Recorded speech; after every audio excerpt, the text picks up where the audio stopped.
लाखों वर्ष पहले सतयुग के शांत और दिव्य काल में जब धर्म अपनी चरम सीमा पर था, उसी समय एक ऐसा राक्षस जन्मा जिसने संपूर्ण ब्रह्मांड के संतुलन को हिलाकर रख दिया।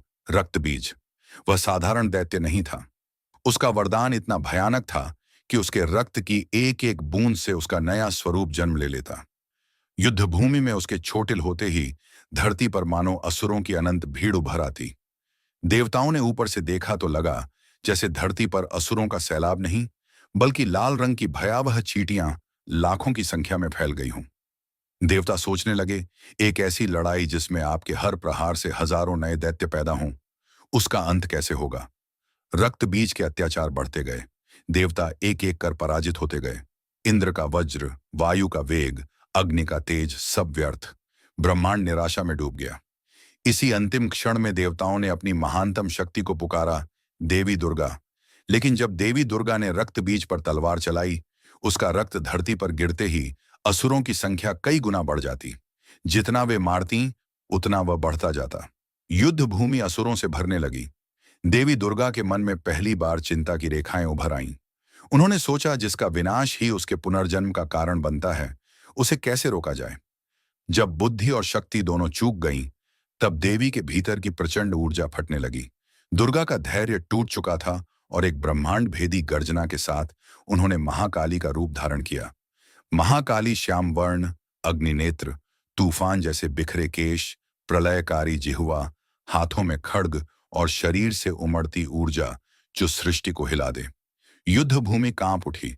रक्त बीज पहली बार भयभीत हुआ, पर उसका रक्त अभी भी समस्या था। हर वार का अर्थ था और दैत्य। तभी महाकाली ने वह दिव्य उपाय धारण किया जिसे कोई दैत्य समझ ही नहीं सकता था। महाकाली ने अपने बाएं हाथ में एक प्राचीन रहस्यमय दिव्य कटोरा प्रकट किया। एक ऐसा कटोरा जो काला था, पर उसके किनारों पर लाल ज्वालाओं जैसी रेखाएं चमक रही थीं। यह केवल पात्र नहीं था, यह दैत्य विनाश का साधन था।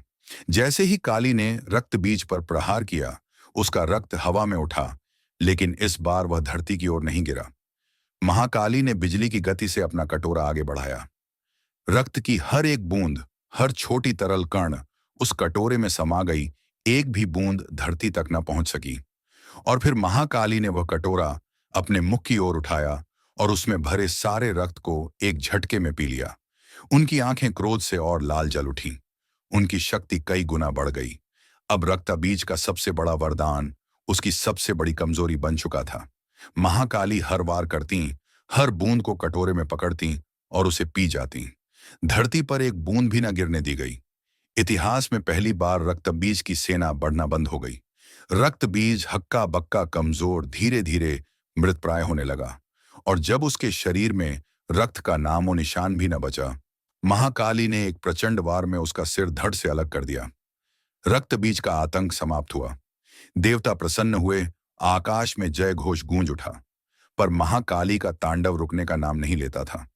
उनकी शक्ति प्रलय में बदलने लगी। तभी भगवान शिव सृष्टि की रक्षा के लिए स्वयं युद्ध भूमि में आए और शांतिपूर्वक काली के पैरों के नीचे लेट गए। अगला कदम उतरने ही वाला था कि काली की दृष्टि शिव पर पड़ी और उनका तांडव उसी क्षण शांत हो गया। उनकी जिह्वा भीतर चली गई, नेत्रों की ज्वाला शांत हुई और वे स्थिर हो गईं। यह दृश्य आज भी काली की मूर्ति में अमर है। काली शिव के ऊपर खड़ी है, पर शांत, क्योंकि प्रचंडतम शक्ति भी प्रेम और संतुलन के आगे झुक जाती है।